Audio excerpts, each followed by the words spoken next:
O Senhor esteja convosco. Está no meio de nós. Proclamação do Evangelho de Jesus Cristo segundo São Marcos. Glória a vós, Senhor.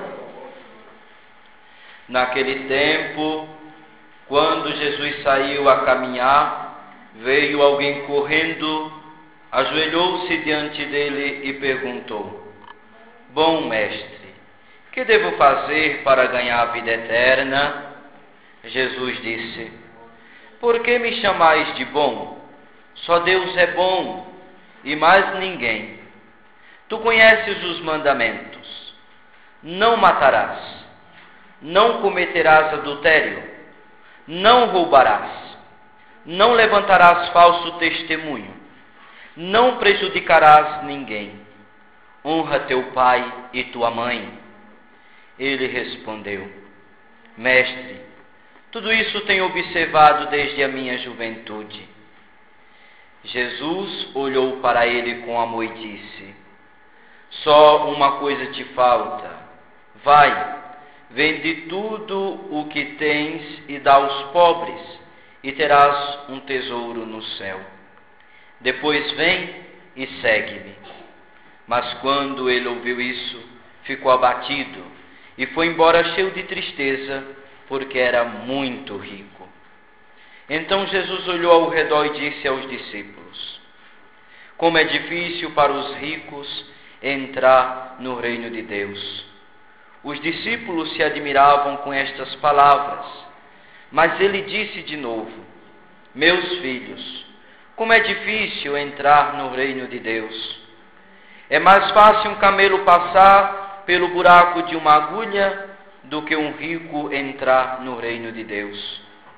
Eles ficaram muito espantados ao ouvirem isso e perguntavam uns aos outros: Então, quem pode ser salvo? Jesus olhou para eles e disse: Para os homens isso é impossível, mas não para Deus. Para Deus tudo é possível. Pedro então começou a dizer-lhe: Eis que nós deixamos tudo e te seguimos. Respondeu Jesus: Em verdade vos digo, quem tiver deixado casa, irmãos, irmãs, pai, mãe, filhos, campos, por causa de mim e do Evangelho, receberá 100 vezes mais agora, durante esta vida, casa, irmãos, irmãs, mães, filhos e campos, com perseguições, e no mundo futuro a vida eterna. Palavra da salvação. Glória a vós, Senhor. Fiquemos sentados, queridos irmãos e irmãs. É com grande alegria que estamos aqui reunidos neste templo dedicado a São João Batista, onde estamos ouvindo a palavra de Deus, estamos entrando em contato com a presença de Deus durante toda esta celebração. Nós escutamos as leituras desta Santa Missa. Ouvimos na primeira leitura, retirada do livro da Sabedoria, o autor sagrado dizendo para si, e que depois se tornou conhecido para todos os filhos de Israel.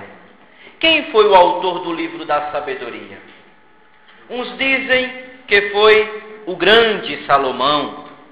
Outros dizem ainda que foi alguns dos levitas, alguns dos escribas do tempo do Antigo Testamento, já dentro do Templo de Jerusalém. Muito bem. Não importa quem seja, qual seja o autor deste livro. O importante para nós é o que ele escreveu para a nossa vida. Começa a primeira leitura, meus irmãos e irmãs, dizendo que ele orou, que ele rezou, e foi-lhe dada a prudência, que ele suplicou, que ele pediu a Deus com insistência, e veio para aquele autor sagrado o Espírito da sabedoria. E ele disse aqui que ele preferiu a sabedoria do que os cetros, os tronos, os poderes, as riquezas, porque a sabedoria é dom de Deus. Lembrando que o que ele fez, a atitude deste autor sagrado, deve também fazer cada um de nós que dizemos que acreditamos em Deus e em Jesus Cristo nosso Senhor. Ele começa dizendo: eu orei, quer dizer, eu rezei, eu pedi, eu supliquei, eu entrei em contato com o Senhor nosso Deus. E aí nós observando a nossa vida de cristão hoje, quantas vezes a oração é desnecessária, não é importante na vida de muitos aqueles que se dizem ser batizados. A oração só é importante para alguns quando não aperta. O entrar em contato com Deus, o suplicar, o ler a Sagrada Escritura, o estar presente diante do Senhor nosso Deus na igreja, só é importante quando o sapato está já se furando. Porque a caminhada está sendo difícil, a caminhada está sendo longa. O autor sagrado revela-nos de que se o espírito da sabedoria veio, se o espírito da prudência veio sobre ele, significa de que ele era um homem de oração. Uma pessoa temente a Deus.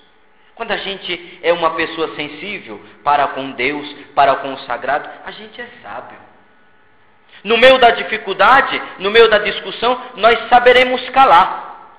Porque quando é dita uma palavra no meio da briga, muitas das vezes, essa palavra que nós dizemos, recebemos um espírito de reprovação. Ou então nos arrependemos, porque dissemos uma palavra errada, no momento errado, no lugar errado.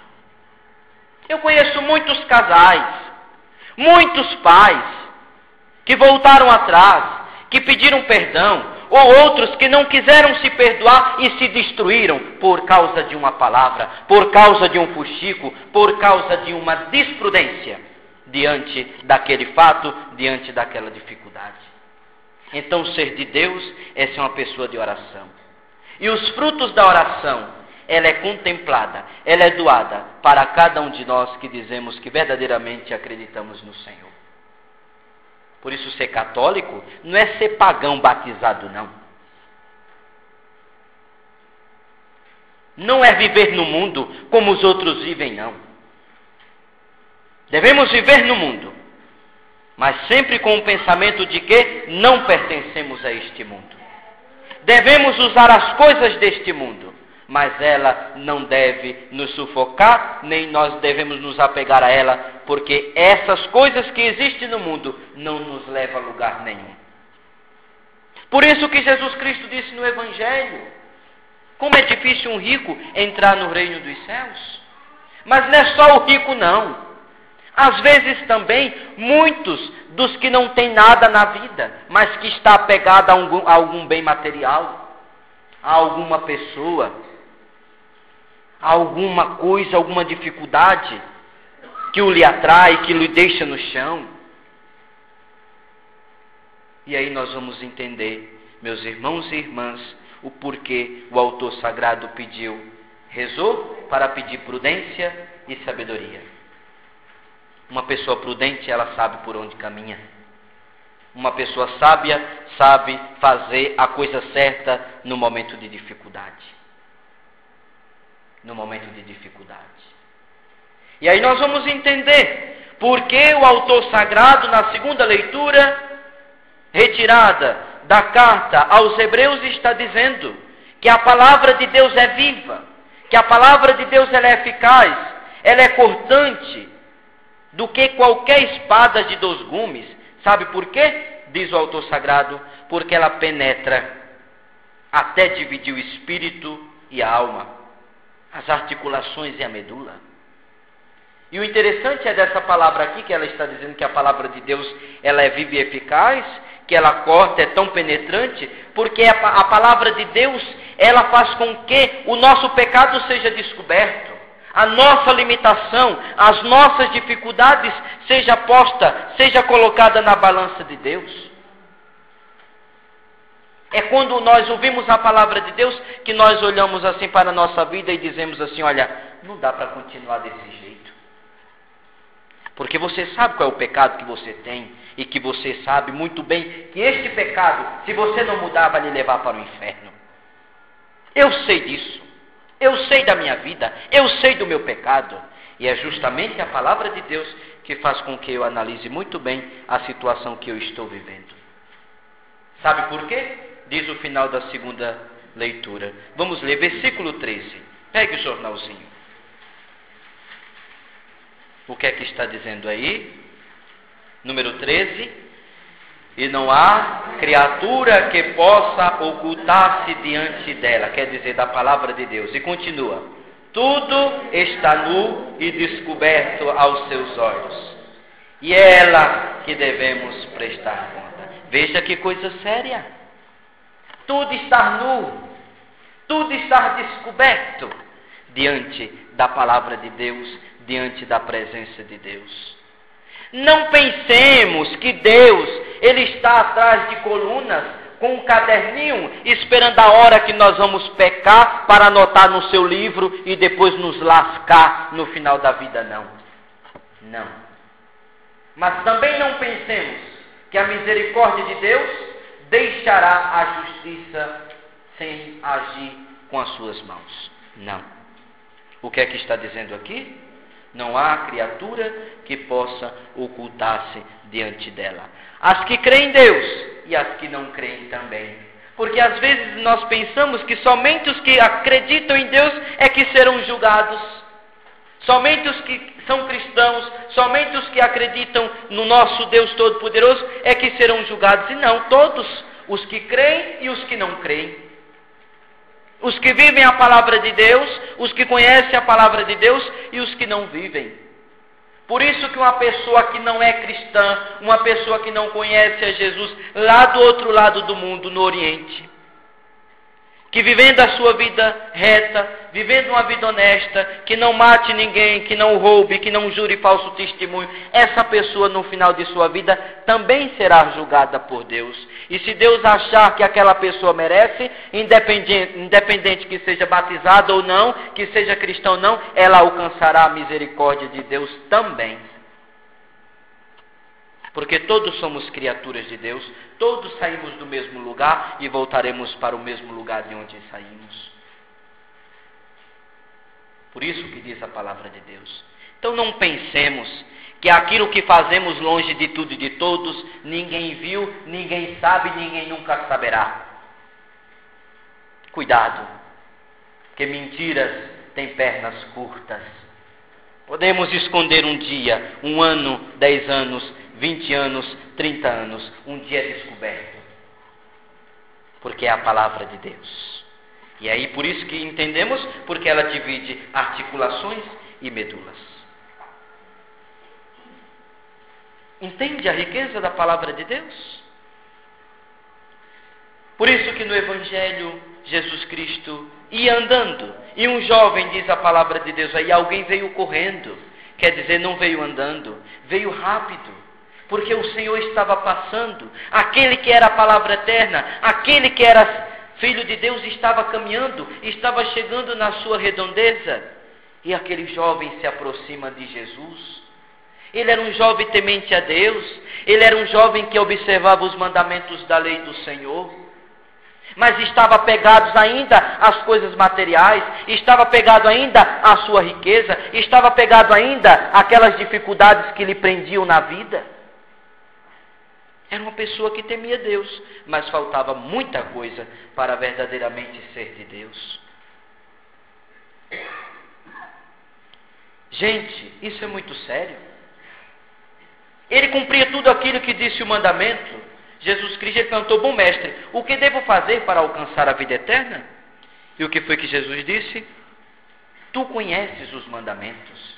Jesus, ele não disse, tu deves conhecer os mandamentos, não. O que foi que Jesus disse?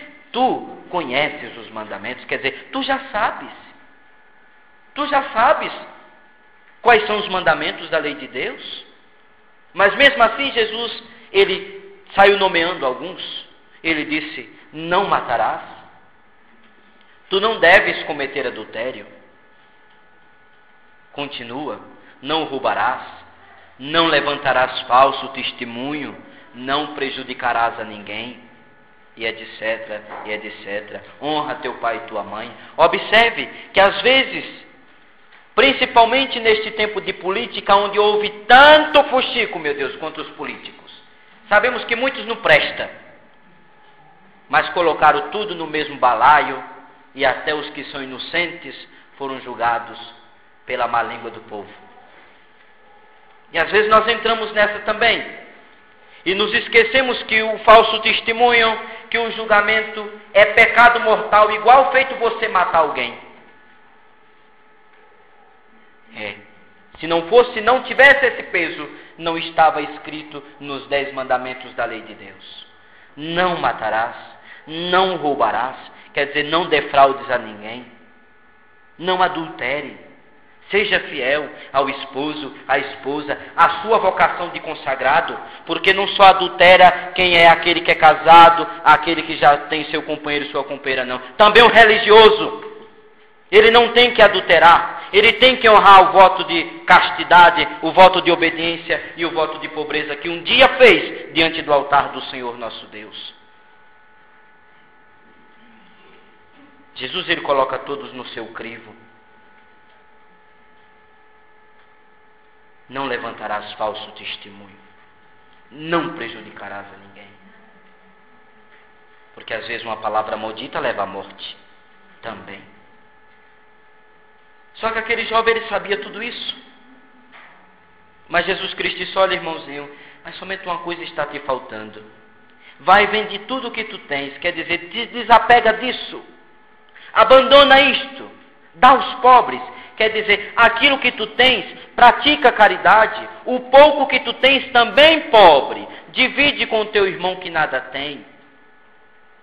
Vem, em seguida me segue, quer dizer, caminha comigo, confia na minha providência, sê fiel a mim, sê fiel ao irmão, sê fiel à tua vocação.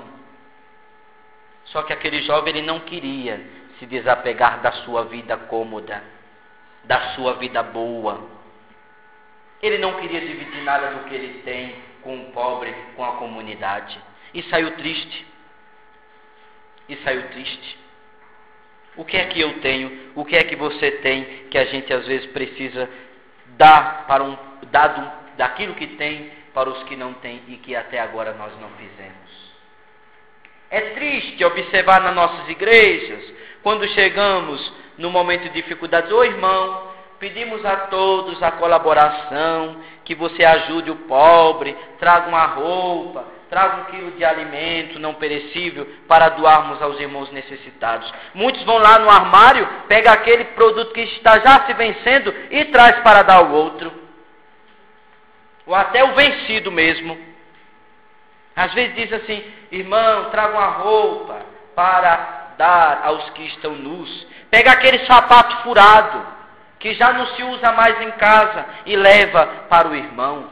Traz aquela roupa que vem fedendo a urina, porque o pobre que ganhar vai ter o trabalho de lavar. Aquilo que já não se usa mais vai ser levado para a igreja para dar aos pobres. Aquilo que é lixo, o pobre também não merece, não. Porque se eu tenho que fazer caridade, a caridade ela tem que ser com sacrifício. Quer dizer, aquilo que eu gosto, eu tenho certeza que o outro também vai gostar. Aquilo que eu uso, eu vou deixar um pouquinho, olha, eu vou dar para aquela pessoa que não usa. Eu recebo o meu salário, o que é de Deus eu tenho que dar, o dízimo.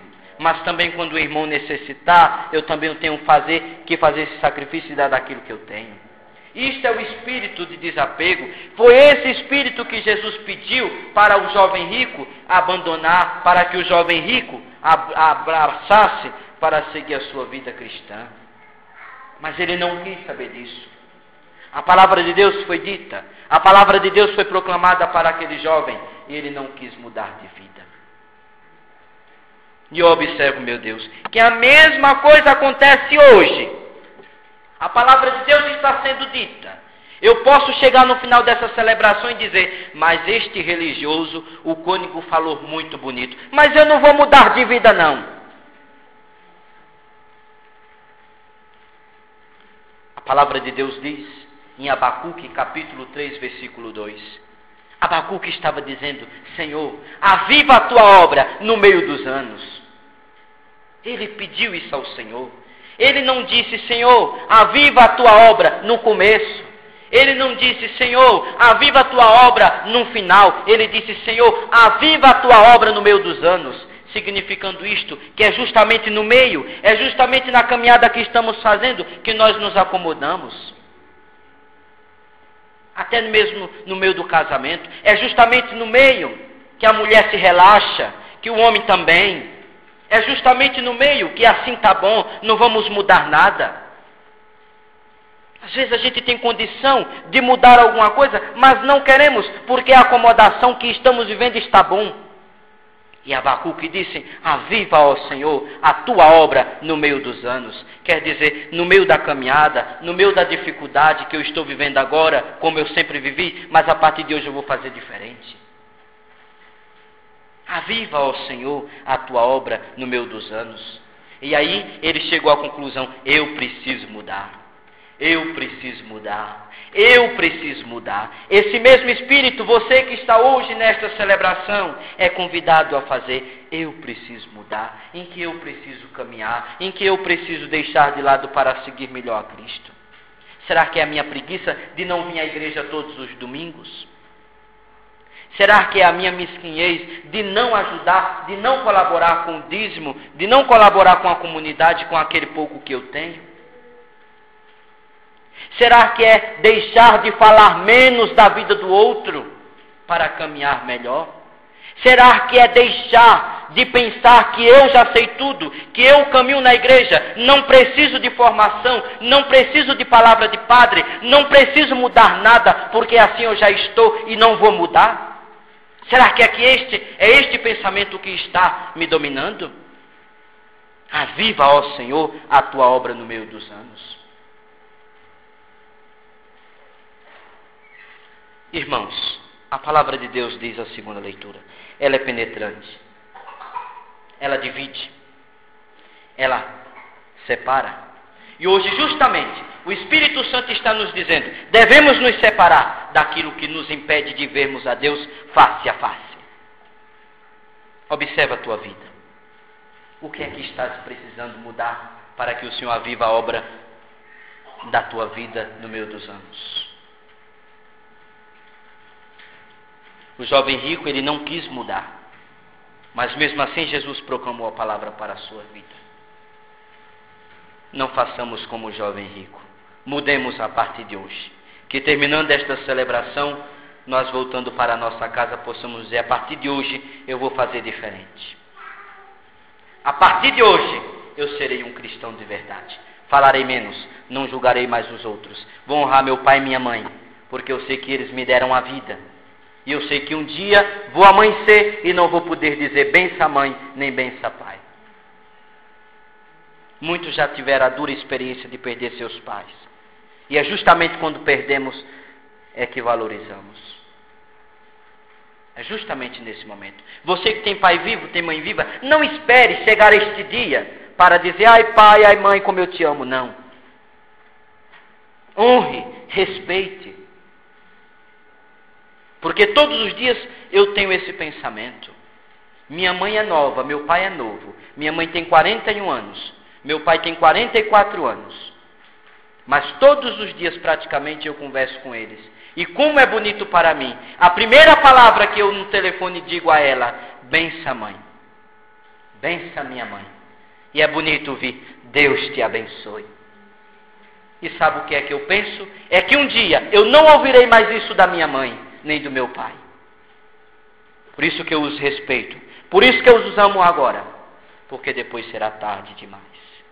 E hoje, como é triste observar os filhos. Quando o pai fala, quando a mãe fala, mandem para aquele lugar. Cala-te. Outros dizem ainda: não enche. O santo costume de dizer bênção mãe, bênção pai, não estão em muitas das casas. A palavra de Deus diz hoje: precisamos mudar de atitude, se verdadeiramente quisermos seguir a Deus mais de perto. Por isso, meus irmãos e irmãs, Que a palavra de Deus nos ajude a melhor viver a nossa vida de fé. Por isso, em um momento de silêncio, pensemos naquilo que Deus nos falou neste dia.